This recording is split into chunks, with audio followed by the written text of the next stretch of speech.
Arabella and Tom. This is how I feel right now.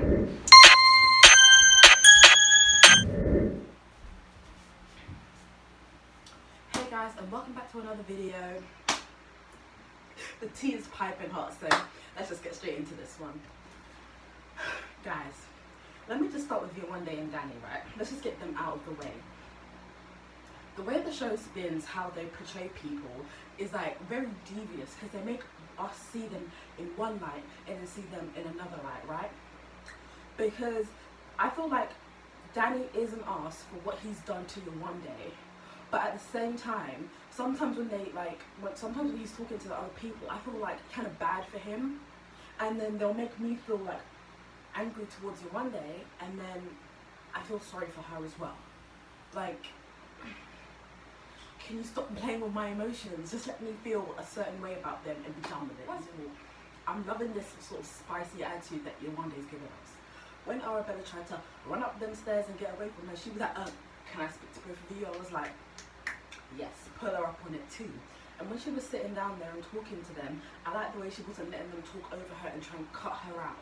Because also if you see like the placement of how they were sitting, it was Danny and Arabella, and then it's like them versus Yewande. So when Danny was trying to speak over her, she was like, oh, let me speak. I was like, yes, let her speak. She's got something to say and she's gonna speak. I'm glad she also she dismissed Arabella. She dismissed her. She was like, yeah, there's no reason for you to be here anymore. You can go. I was like, yes. Tell her, show her that you're not to be messing. This is why I keep saying that Danny's playing the game, but at the same time, the way they portray him, it makes me not even really want to hate him. I don't hate anyone, but it just makes me not want to dislike him, you know? Because when she asked him, what do you want? He tried to flip it on her and get her to say what she wanted so that he could then conform to what it was that she wanted so that he could keep her close to him. And when she was like, no, tell me what, this is the way that he said his sentence when she asked him what it was he wanted. He kept saying, I don't know. And she was like, no, tell me. But he kept saying, I don't know, so that he can still keep his options open. Because he knew that if he outright said that I want to get to know Arabella, she would have just cut it off. That would have been it for Danny. And he would have no longer had his backup. But he kept saying, I don't know what I want yet. He definitely didn't outright say that he just wanted to be friends with her, because he knew that if he went down that, he said he knew that if he went down that road, then that would be it. So he kept it up in the air, just in case, so he could always come back onto it. And what was the end result? She was like, yeah, I'll sit back and I'll let you get to know Arabella, you know. And I didn't like that, because it was kind of like, again, you can see that he's using her as a backup. She's just going to sit back and let him crack on with Arabella. Like, what is that? Like, if I was her, I would have given him a definitive answer, like, yes, we're going to crack on, or no, we're not. Like, it's either this, that, and let's move on. Because at the end of the day, he's just using her as a security plan, and that's not what's up, you know? Also, can I just say, this is what I keep telling you guys, every time I make a Love Island video, I always say I love Michael and Amber. Like, they are ride or die. So those are the friends that you need in your life. Like, can you deep how Michael was all like, every time Danny was speaking about this Yewande situation, he was giving him the stank face. He was looking at him like, you keep on saying that. You keep on saying that, right? I was living for it. Like, Michael told him about himself, and that's what we stand. Like, let your boys know when they're wrong, or let your girls know when they're wrong. That's what we appreciate, right? Michael was just giving him the eye. Like, he was like, I ain't trying to hear what you're trying to say to me, right? Time Love Island finishes, I always go and speak about it with my mum. We always have like a little discussion, and I was saying to her, I didn't like the way that situation ended. Like, I didn't like the way how Yewande again took the backseat and was letting him go ahead and sow his oats. I'm just hoping that some boy comes in so that Danny can realise that she's not waiting around, and so that she can also crack on and get to know somebody. Because again, he didn't come in, he himself said, this is Love Island, why come to the Love Island if you're not going to be loved? But you're not loving her, you're out getting to know somebody else. So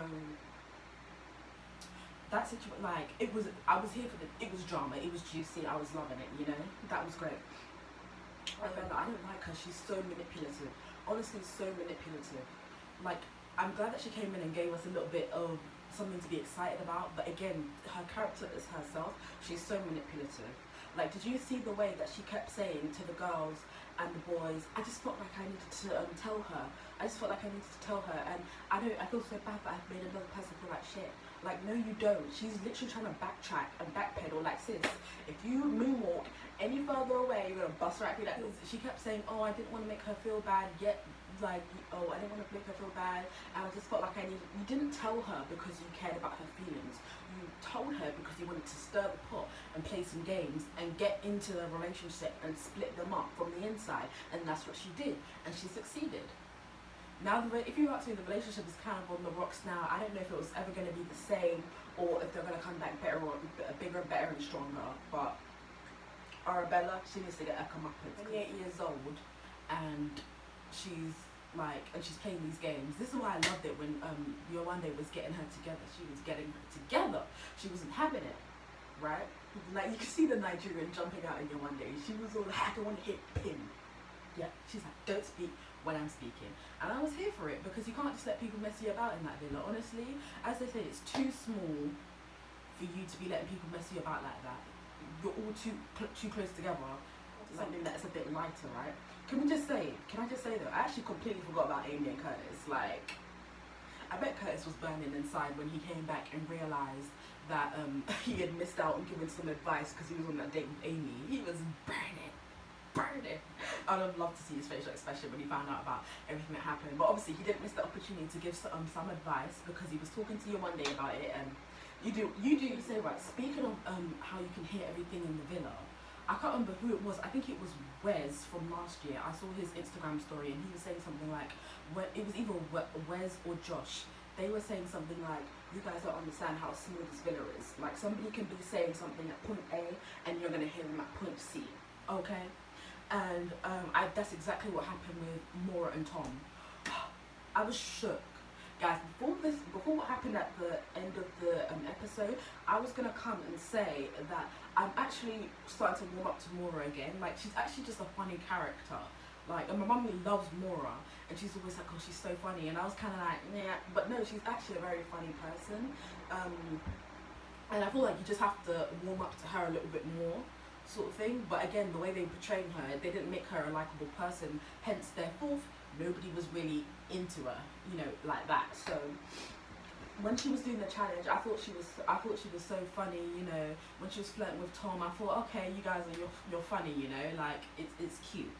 And then Tom had to go and mess it up. Like, what are you doing? And do you know what's so hilarious? The fact that all the boys were like hyping the thing up, like giving him condoms and just hyping it up and making him seem like, yeah, you're about to get some. Maura's that girl. She's that girl. You're about to get some. And then when she caught him out, they were laughing, like they were cackling. I thought, wow, but this is your boys. So these are your boys. The same ones that were hyping you up, they're laughing at you now because you messed up, because your mouth is too damn big. Guys, I was quite shocked actually, like, because Tom has been quite boring, and I've said that he's been quite boring. And then for him to now turn around and all of a sudden be so bold, I was so confused. And now you want to be saying like, oh yeah, I would have sex with her, I would do that, I've slept with girls in less time than I have with her. So you're just a dirty animal, like everyone else is. Like, you were pretending to be all mature and this and that, and you're really, I was so surprised when Maura heard that. And that's why I talked about how Wes or Josh or whoever it was said that you can hear everything in that villa. He was like, oh yeah, let's see if she's really all mouth. Like, that is so rude, that is so disgusting. That is disgusting behaviour. And you know what I found out? I know everyone's always getting onto Maura, but what I realised about her is that Maura is the fact that she's just very open with her sexuality. And the more that I see more about her and her personality, the more that I'm like, yeah, I can believe you really had sex with 5 people, because she's just very open with her sexuality. And that's just her personality, right? It doesn't mean that she's about to jump into bed with any Joe, Dick or Harry, you know what I'm saying? So I can I get why a lot of people might think that she's easy to get into bed with, but at the same time, when you understand what her personality is, it also makes sense that that she's not going to want to do that, basically. Tom, you're trash. Like, jump in this bin because you're trash. I felt so bad for her. Like, she was going off. And the thing is, we've never really seen like Maura be that. We've never seen Maura get angry before. Like, she's always either flirting, being sexual, or just having a laugh, basically. That's what she's always doing. And to see her actually go off and be mad, I was so surprised. And I'm shocked at Tom as well. Like, he messed it up. He fumbled the bag. Oh, you're a grown man, Because I just thought, because I kept saying to my mum, this guy's boring. He's not bringing anything to the table. She kept saying it's because he's 28, he's mature. But he's clearly not mature. He's just trying to keep he's hiding his true colours, and we've now seen them. And Maura's seen it as well. Like, wow, you dog. Shook, Man, I was there. I was laughing in the bed with the rest of them, the guys, when they were all doing Kiki. I was kikiing too, because you're an idiot.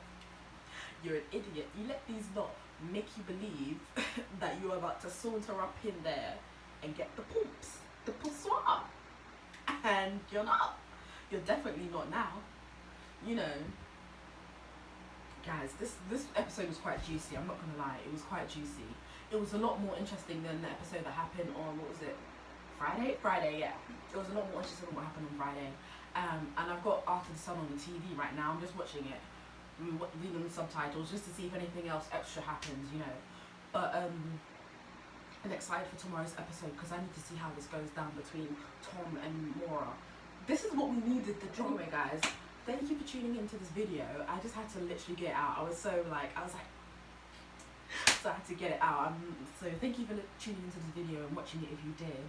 And yeah, bye.